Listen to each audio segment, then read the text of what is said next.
Yeah. Please tell me that I can't, that I won't, that I fail, that I'll never make it out, yeah.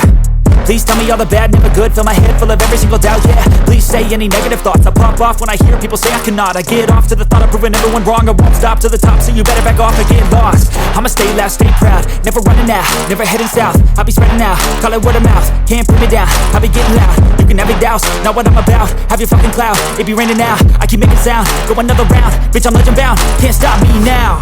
Bienvenue à toutes et à tous pour cette interview de Paris Basketball On Air. Aujourd'hui, on a l'honneur de recevoir Gauthier Denis. Salut Gauthier. Salut.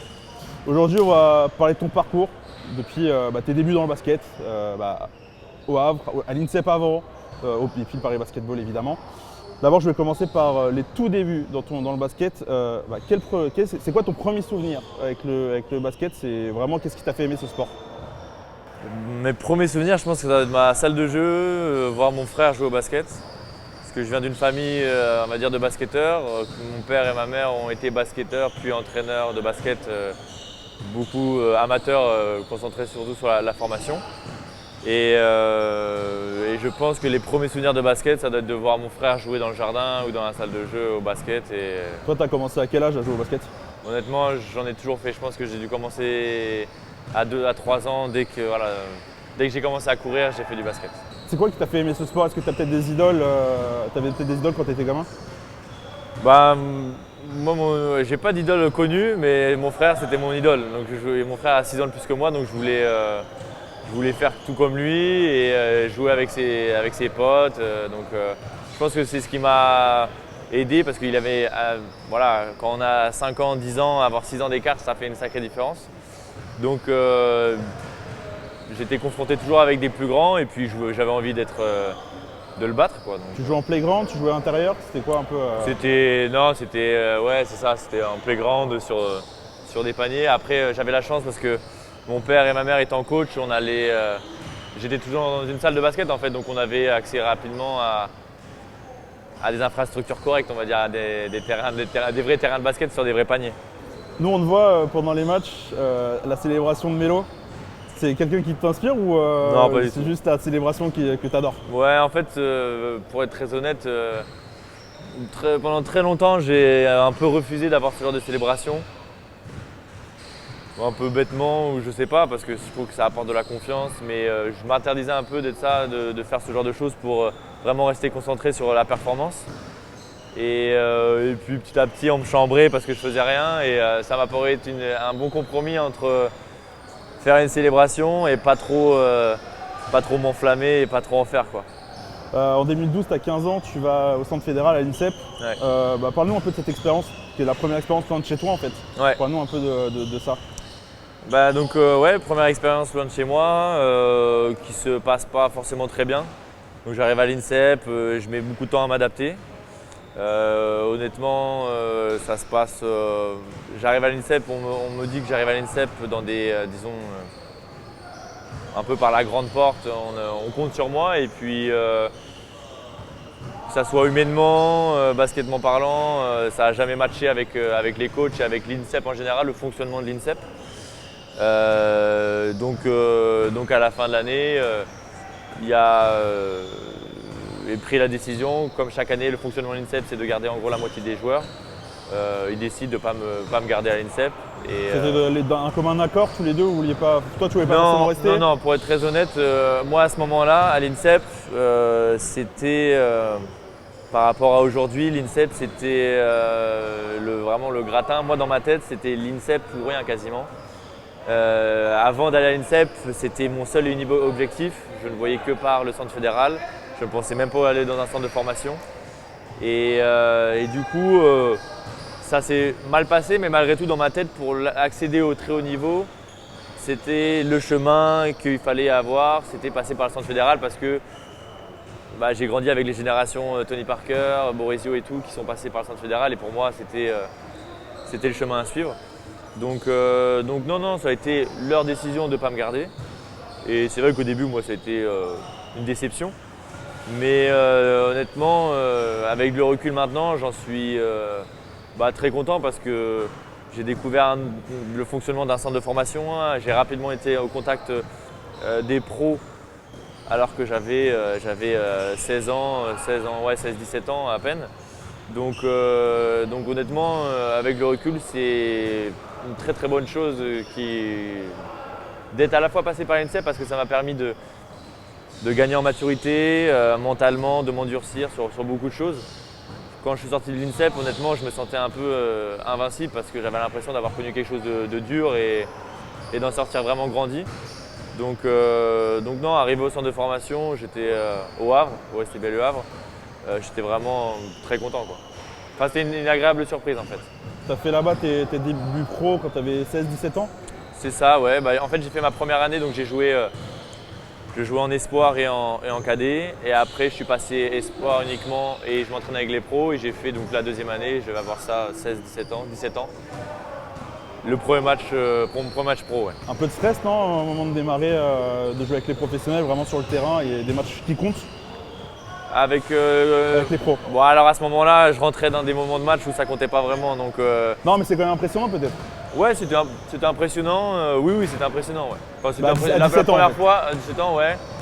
Mais bon, c'était à la fois, malgré tout, que du positif, que du bonheur, entre guillemets, parce que j'avais aucune pression. On n'attendait rien de moi, donc j'avais juste à donner le maximum et essayer de me montrer que je pouvais faire quelque chose, quoi. À ce moment-là, le club connaît des descentes, mais toi, tu gagnes en temps de jeu. Comment se fait ta progression au Havre? Eh bien, du coup, malheureusement, le club, donc moi j'ai fait en pro, j'ai joué un peu en Pro A. Après, le club est descendu en Pro B. En Pro B, du coup, je suis vraiment pro en Pro B. Je fais 2 saisons en Pro B et la deuxième saison se termine mal puisqu'on descend sur le dernier match contre Quimper en N1. Et du coup, oui, mon passage en pro n'a pas été que positif. J'ai connu le plus haut et le plus bas du club, puisque j'ai connu la meilleure saison en Pro A, la meilleure saison historique du club, et 2 ans après, j'ai connu la pire saison du club. Voilà. Donc oui, un peu triste à la fin de partir du club et dans ces conditions. Surtout que ça a été assez compliqué l'été, parce que moi, par rapport à ma carrière, il était hors de question que je reste au Havre et que je joue en N1 parce que on n'était plus du tout sur la même longueur d'onde. Donc il y a eu pas mal de négociations. On est passé, malheureusement, j'ai dû payer pour pouvoir partir du Havre, très clairement. Et du coup, le projet parisien tombait à pic. Et depuis, je ne suis pas parti, quoi. Au moment où tu es au Havre aussi, tu as des sélections en équipe de France jeune. Ouais. Et tu as notamment la saison 2017-2017 où tu fais l'Euro, vous finissez 3e en U20. Ouais, parle-moi un peu de cette expérience, comment ça s'est passé, comment c'était. Toutes les expériences jeunes n'ont pas été toujours une franche réussite, on va pas se mentir. Donc j'ai fait U16, U17, U18 et 2 années U20. Et la seule fois où on a réussi à faire une médaille, c'est ma dernière année au championnat d'Europe U20, donc en Grèce, en Crète. Donc les années précédentes, honnêtement, faire 1 mois et demi de prépa et se priver de vacances, surtout que moi j'avoue que j'étais bien tenté par… j'avais vraiment envie de vivre un peu c'était vraiment un sacrifice pour moi par moment d'aller en sélection. D'aller en sélection parce que j'avais du mal à, peut-être par manque de maturité, à voir tout ce que ça pouvait m'apporter. Alors que j'avais juste envie de profiter un peu de la vie bêtement et de voir ma famille et passer plus de temps avec eux. Mais cette expérience, du coup, je retiens que du positif parce que non seulement, encore une fois, ça m'a appris des choses, ça m'a endurci mentalement, ça m'a appris une certaine rigueur et ça m'a appris à me connaître beaucoup. Et puis de finir sur une note positive avec cette médaille de bronze, honnêtement, c'est avec en plus un rôle individuellement. Voilà, j'avais un vrai rôle dans l'équipe, j'étais vraiment dans les cadres de l'équipe. Donc j'en garde vraiment un très bon souvenir. Ouais. Du coup, tu le disais, l'été 2018, il y a le Paris Basketball qui se crée. Ouais. Comment ça se fait ton arrivée? Comment les contacts se créent en fait pour ton arrivée à Paris? Les contacts se font tout l'été. Je suis en négociation avec le Havre pour, on va dire, négocier le montant de départ. J'ai des contacts en Pro B dans d'autres clubs, sauf que les négociations prennent trop de temps, mais les contacts que j'ai tombent à l'eau parce que eux doivent avancer et moi je peux pas prendre de décision, je peux pas avancer de mon côté. Donc les pistes partent et s'enlèvent. Et fin juillet du coup, avec mes proches, on décide de prendre la décision donc financièrement, on va dire, De payer la clause. de payer l'indemnité de départ du club. Et on savait Qui était que… de combien Comment ? Qui était de combien là, cette clause? 30 000 €. Ça fait pas mal déjà. Ça fait une énorme somme. Je ne vous cache pas que je viens pas du tout d'une famille qui a l'habitude de dépenser ce genre de somme. Donc j'ai jamais vu mes parents dépenser 30 000 € et je les avais clairement pas à l'époque. Donc j'ai dû emprunter de l'argent clairement. Et c'était un investissement, je voyais ça comme acheter un appartement, acheter une maison, j'investissais sur moi-même. Et aujourd'hui, j'ai aucun regret, c'est un investissement qui est financier, mais à la fois mentalement, pour moi, il était hors de question que je reste en N1 parce que je savais très bien que c'était pas faisable. Tu te voyais plus haut et tu penses, tu étais pour En toi. termes de motivation, d'objectif de carrière, c'était pas possible. C'était inimaginable et voilà, aujourd'hui, je commence à en récolter, on va dire, les fruits. Et je pense que sur le moment, les gens m'ont peut-être pris pour un fou, mais je suis vraiment très content de l'avoir fait et je remercie les personnes qui ont pu m'aider pour me sortir un peu de cette situation. Les premiers entraînements à Paris, ça se passe comment? C'est un peu. Honnêtement, on a beaucoup parlé de ça, on m'a beaucoup posé de questions sur ça. Est-ce que le fait que ce soit un nouveau club, que ça a été créé, etc. Honnêtement, les entraînements, ça se passait normalement. Mis à part le fait qu'on n'ait pas de vestiaire, mais aujourd'hui on n'en a toujours pas. Donc ça n'a pas évolué malheureusement et ça on savait que ça n'allait pas changer. Après il y avait cette histoire de logement. On a été un moment à l'hôtel. Ok. Donc ça a été la seule différence. Mais c'est les débuts d'un nouveau club. C'est les débuts d'un nouveau club. C'était compréhensible, ouais. Pour moi c'était normal et il n'y avait pas à être énervé. On sentait que les gens faisaient leur maximum pour que la situation se mette en place. Et au final, en un mois et demi, on a eu nos appartements respectifs, notre indépendance, on va dire, et voilà notre rythme, on a trouvé notre rythme. Le début de saison, il y a pas mal de défaites sur la première année, au début. Ouais. Il y a plusieurs joueurs qui nous disaient que c'est le match contre Lille, c'est une défaite à Lille qui a été le déclic un peu de ce renouveau. Je crois que c'est la première de Sylvain Francisco aussi avec vous. Est-ce que tu es d'accord avec ça? C'était un peu. Ouais, c'est vrai que je me souviens que l'arrivée de Sylvain nous avait fait énormément de bien parce qu'à l'époque, Daniel Dillon jouait 30-35 minutes et commençait à être cuit, à être vraiment très fatigué. C'était au mois de décembre, je crois. Ouais, début décembre. Début décembre, ouais. Et ouais, cette deuxième mi-temps, je me souviens très bien, on avait fait une zone presse là, on avait failli gagner et c'est un peu le début de la naissance du club parce qu'après on a enchaîné cette fameuse série de victoires qui nous a bien fait remonter au classement. Mais ouais, je suis assez d'accord pour dire que cette victoire elle était un peu fondatrice, cette défaite était un peu fondatrice pour le club. Ouais. À titre perso, qu'est-ce que tu retiens un peu de cette première saison à Paris? C'était pour moi aussi, c'était un peu pas une renaissance, mais j'avais vécu une saison très compliquée individuellement et collectivement l'année d'avant au Havre.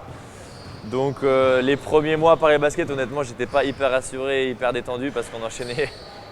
Je venais de débourser un peu d'argent et puis j'espérais avoir fait un investissement. Et puis quand on enchaîne 6 ou 7 défaites de suite, qu'on est dernier du championnat, on commence à se poser quelques questions. Mais on n'a jamais cessé de travailler. Et puis au final, on a réussi à atteindre l'objectif qui était de se maintenir assez largement. Été 2019, l'effectif bouge pas mal ici à Paris, il y a pas mal de départs et d'arrivées. Tu n'es plus forcément dans les jeunes non plus de cette équipe. Il y a Milan, il y a Juan et Ismaël. Ouais, c'est clair. C'est d'arriver. Est-ce que toi, tu as un nouveau rôle à ce moment-là, peut-être un relais du coach aussi, parce que ça faisait déjà un an que tu étais dans ce nouveau club. Ouais. Dis-moi un peu, c'était quoi ce rôle si tu en avais un nouveau? C'est sûr que c'était la première fois que je commençais à avoir des coéquipiers plus jeunes que moi. C'est vrai que j'ai toujours été considéré jusqu'au Havre et même la première année à Paris, on va dire comme le jeune ou les faisant partie des jeunes. Donc à partir de ce moment-là, lorsque des très jeunes, lorsqu'ils sont sortis de l'INSEP et qu'ils n'avaient aucune expérience, j'étais un peu je dirais pas le relais du coach, mais simplement j'étais proche de Milan et d'Isma, je discutais beaucoup avec eux. Et j'ai essayé simplement des fois quand il y avait on va dire des matchs avec, quand il y avait des tensions un peu dans l'équipe ou ce genre de choses, c'était pas grand chose honnêtement parce qu'ils s'en sont très bien sortis, ils s'en sortent très bien sans moi, mais des fois c'est pas grand chose, mais c'est des réflexions, j'avais forcément plus de maturité à ce moment-là. Et voilà, c'était des petits conseils. Après, je ne considère pas que j'ai forcément été un relais du coach, mais en tout cas, je commençais à de plus en plus cet intermédiaire entre le joueur qui pense à lui et le côté collectif, le coach, il fonctionne de telle façon, il attend de toi ça, etc. Donc tu devrais faire ci, etc. Toi, à titre perso, bon, c'est la saison du Covid qui s'arrête en février, mars. Ouais. Mais toi, à titre perso, c'est peut-être ta meilleure saison en Pro B? Oui, c'est la meilleure saison. Bon, tu la considères comme ta plus réussie ou pas forcément? Ouais, je dirais la plus réussie, oui, parce que l'an dernier, en termes de statistiques, je finis quasiment pareil, voire un peu mieux, je crois. Mais j'avais moins de constance et j'avais très mal commencé en début d'année. J'ai fini très fort. Mais je dirais que cette saison, oui, c'est cette saison de 2019-2020. C'est la saison où j'ai eu le plus de constance, je pense, dans les performances. Comment tu gères l'arrêt de la compétition, le confinement, un peu tout ça là, à ce moment-là? Mal. Mal? Pourquoi? Parce que je suis quelqu'un moi j'ai besoin de savoir, je suis assez structuré. Dans ma tête, j'ai besoin que les choses soient structurées, j'ai besoin de savoir. Je suis toujours en train de demander au coach le planning de la semaine d'après, parce que j'aime bien savoir. Je suis un peu maniaque, je suis pas non plus. C'est pas dans l'extrême, mais j'aime bien savoir comment les choses vont se passer ou essayer de les anticiper pour être le plus à l'aise possible. Et c'est vrai que à ce moment-là, personne ne savait, je ne savais pas. La saison commençait, on jouait un match sur deux, on s'entraînait un peu pour se maintenir en jambes, mais au bout d'un moment, en fait, mentalement, je me sentais vraiment. J'avais comme un manque de motivation, quoi. J'avais l'impression de m'entraîner pour rien, quoi. Comme cette année, la saison dernière, 2020-2021, où il y a eu des matchs en novembre, des matchs en décembre, des matchs en janvier, puis plus rien. C'était un peu, très peu de matchs, puis après tout d'un coup. Quand l'an dernier, l'an dernier c'est le même problème. C'est un peu le même problème aussi. La saison 2019-2020, au final, elle s'est bien passée parce que la saison s'est terminée, il y a eu le Covid, on n'a plus rejoué. Ensuite, on a repris en 2020-2021, l'an dernier, et c'est là que j'ai eu un peu j'ai eu du mal à gérer le fait de ne pas savoir de jouer un match, de s'arrêter pendant 2 mois, d'avoir une semaine de vacances au milieu de la saison. Enfin, c'était vraiment… moi, dans ma tête, la saison n'allait pas se terminer en fait. Donc, je comprenais pas à quoi ça servait d'être là. J'avais l'impression de perdre mon temps des fois, quoi. Est-ce que les quelques matchs que vous avez joués sans public au début de saison, mais les quelques matchs que vous avez joués, est-ce que ça t'a perturbé aussi? Ça m'a choqué un peu les premières secondes, mais après, ça n'a pas aidé. Mais ça me marque pas, ça me revient pas spécialement en souvenir, le fait de jouer sans public. Mais rien que de jouer à des horaires, de jouer à 13h30, on a l'impression de rejouer en Minime France, quoi. D'entendre le bruit des chaussures, du ballon, de tout le monde qui crie, c'est vrai que c'est un environnement différent, quoi. Donc il fallait s'adapter et c'est vrai que maintenant c'est sûr que je gère beaucoup mieux, mais au départ j'ai eu beaucoup de mal à le gérer, ça c'est clair. Il y a un moment où tu te blesses dans la saison aussi l'année dernière et tu retrouves un peu ton mojo, j'ai envie de dire, après ta blessure, où tu disais que tu avais un peu d'inconstance, tu ne savais pas quand vous allez jouer, etc. Là quand vous enchaînez 25 matchs en 3 mois, là toi aussi tu as retrouvé du rythme en fait c'est peut-être la meilleure chose qui me soit arrivée parce que je me suis blessé et quand je suis revenu, la saison on savait qu'on allait la terminer. Donc moi automatiquement dans ma tête, je savais que j'avais 20 matchs devant moi ou je ne sais plus combien de matchs il restait. Et du coup c'était pas pareil. En plus je revenais d'une blessure, donc vraiment, j'étais affamé, quoi. J'avais envie de montrer que la première partie de saison, c'était pas du tout le Gauthier Denis c'était pas le vrai Gauthier Denis. Et surtout que je sortais d'une bonne saison en Pro B et je voulais montrer, je voulais confirmer tout simplement. Là, dans cette lutte pour la montée en fin de saison, il y avait ce match contre Fos aussi où tu avais été en foot. Parle-moi un peu de ce match. C'est un match qu'on aime, je pense que tous les joueurs rêvent de jouer, hein, parce que tu as l'impression de tirer n'importe comment, de ne pas sentir la fatigue, de rien sentir, d'être dans un état de flow complet, de survoler. La zone, comme on dit un peu. Ouais, dans la zone complète, quoi.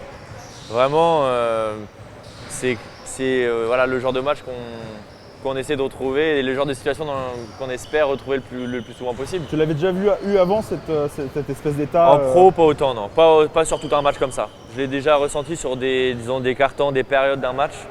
Mais là, du début à la fin, comme ça avait duré 40 minutes, là, vraiment. Là, ouais, non, là vraiment, ça avait été vraiment plaisant à jouer. Comment tu vis la montée? On rappelle que du coup, Blois jouait contre Nancy après vous, ils avaient plusieurs matchs. C'est contre Nancy qui perdent. T'étais où à ce moment-là? T'étais avec des coéquipiers? Bah ouais, j'étais avec Valentin Chéry et Nobel. On était tous les trois parce que c'était assez particulier. La saison était terminée pour nous depuis quelques jours et on attendait du coup ce résultat de Nancy contre Blois. Et c'est assez particulier parce qu'on n'a pas eu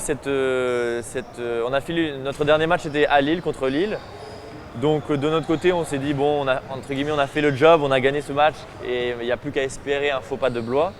Mais on n'a pas, j'ai ce petit regret mais bon, c'est la faute à personne, c'est la faute au Covid, c'est qu'on n'a pas pu avoir cet échange avec le public, cette fête à Carpentier, cette invasion du terrain comme ça aurait dû l'être pour n'importe quelle montée.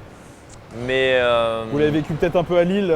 À Lille, il y a eu ça, mais on n'en était pas conscient. On en rêvait tous, mais honnêtement,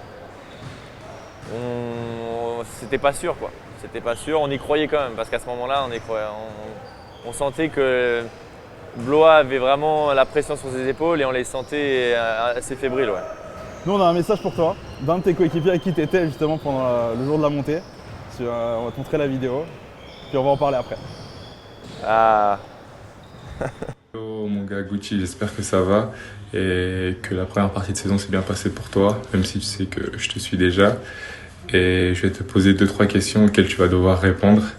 Déjà, combien de lacets de tes baskets que tu as cassés depuis le début de l'année, que ce soit entraînement ou match? Parce que il faut savoir qu'il sert tellement ces baskets qu'il est obligé d'en casser minimum 2-3 déjà, c'est sûr. Et raconte-nous aussi la période où tu avais le meilleur klaxon de France. Période magique aussi également. Et je voudrais savoir la troisième et dernière, si tu aimes toujours la cuisine. La cuisine. Donc voilà, c'est tout pour moi. On se revoit à la prochaine sur le terrain. Alors je répète les questions, comment ça se passe? Non, pour les lacets, t'aurais cassé combien depuis le début de saison? Et c'est quoi cette histoire en fait? En fait, cette histoire, c'est que j'adore que mes pieds soient calés dans mes chaussures. Je suis assez compliqué et je serre énormément mes chaussures.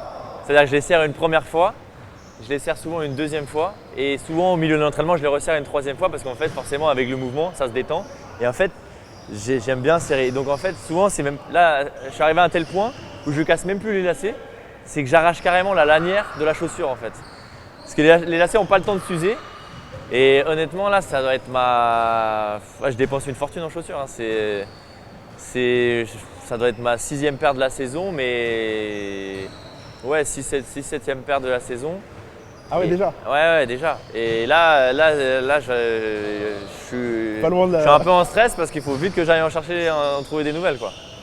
C'est quoi cette histoire du meilleur klaxon de France? Ah, du meilleur klaxon? Ah, ok, meilleur klaxon. Ah, bah alors ça va faire plaisir à ma famille, ça. Non, j'ai eu un petit souci de voiture là, cet été et du coup j'ai emprunté la voiture de mon grand-père qui était la voiture de mon grand-père pendant quelques mois. Et mon grand-père était un fan, il avait un klaxon qui depuis, sur toutes les voitures qu'il avait, il transportait de voiture en voiture. Et du coup ça fait un peu le klaxon du Tour de France et du coup à chaque fois que je les voyais je mettais le klaxon et du coup ça faisait rire tout le monde. Donc c'est ça un peu l'anecdote sur le klaxon. Ouais. Et l'histoire de la cuisine? Et la cuisine, ça c'est au Uno. Bon, j'avoue que je vais pas faire le malin. Le Uno, au niveau stratégie, tout ça, c'est pas trop mon délire. Donc dans les aéroports, dans les gares, quand on joue au Uno, souvent, il me charriait parce qu'il me disait, c'est par rapport à une vidéo qui a fait un peu le buzz sur internet, où il disait que quand je perdais, il me disait que ma place était à la cuisine. Donc en fait, à chaque fois, il me disait, hey, retourne à la cuisine comme ça. Mais, incroyable. Du coup, c'est ça. C'est des bonnes questions. Il y a aussi ton surnom Gucci, ça vient d'où? Mon Gucci, ça vient du Havre. Et en fait, ça vient de Gauthier. En fait, quand j'ai commencé à jouer avec des étrangers, je ne sais pas pourquoi, le premier, je ne sais même plus qui c'était, avait du mal à m'appeler Gauthier, à le dire. Et du coup, en fait, rapidement, il dit ouais, je vais t'appeler Gucci parce que ça a commencé par un G et il avait l'habitude, à mon avis, c'était pas loin. Et bon, Gucci, ça m'a pas déplu. Et du coup, en fait, c'est resté. Et maintenant, je me présente, je dis Gauthier. Souvent, les Américains ne comprennent pas, je dis ouais, Gucci. Du coup, ils disent ah, Gucci. Là, ils comprennent, tout de suite, ça leur parle. Donc ça vient de là, de ce surnom. Et du coup, c'est resté. Et voilà. On revient peut-être au terrain. Cet été, tu avais des offres d'autres clubs, mais tu as préféré rester à Paris. Enfin, tu avais des offres Ouais. et tu as préféré rester à Paris, pourquoi? Bon, le projet long terme, l'ambition du club et ouais, cette idée de cette stabilité que ça pouvait avoir, enfin, sans parler de stabilité, mais cette possibilité de pouvoir évoluer personnellement, d'avoir un projet individuel et collectif sur la même longueur d'onde.